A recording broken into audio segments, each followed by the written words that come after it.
National children party একটা হইছে না, কয় একটা দুটো তিনটা সিট দিয়ে আমাদেরকে কিনা যাবে না, তো কয়টা সিট দিলে তোমাদেরকে কিনা যাবে? তার মানে তোমাদেরকে কেনা যায়, তার মানে তোমরা বিক্রি হতে চাও। আহ্বানকে নিয়ে তারা বিশুদ্ধার করেছে, অশালীন স্লোগান দিয়েছে এবং তাকে ঘটনার সঙ্গে জড়ানোর চেষ্টা করেছে।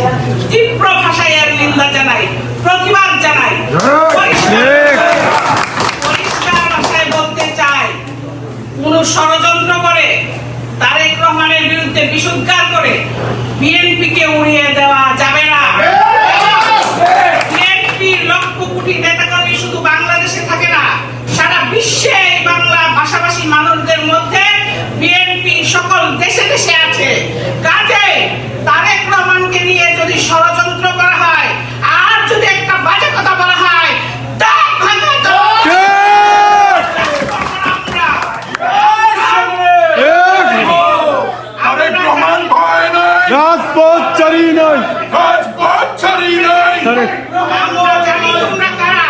তোমরা সেই দল, তোমরা সেই রূপ, তোমরা অকৃতজ্ঞের দল, তোমরা রাজনীতি করতে পারতো না।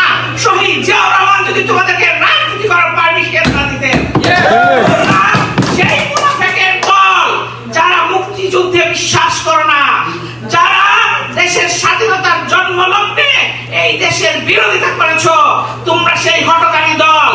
তোমাদের নেতারা লন্ডনে গিয়ে আমাদের নেতার সঙ্গে দেখা করে মুসলেখা দিয়ে আসছে, সব মাইনে আসছে, এখন লাফাচ্ছ কেন?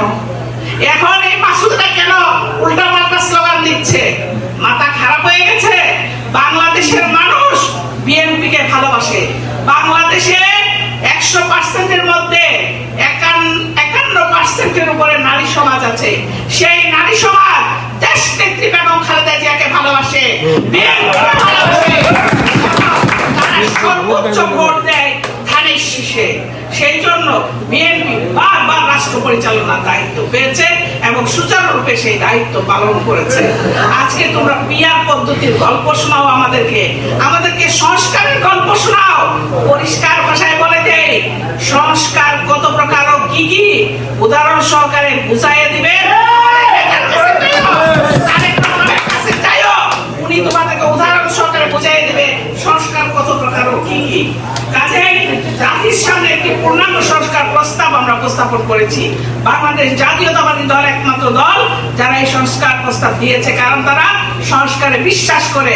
আমাদের নেত্রী সংসদীয় ব্যবস্থা, সরকার ব্যবস্থা যে প্রবর্তন করেছিলেন, চেঞ্জ করে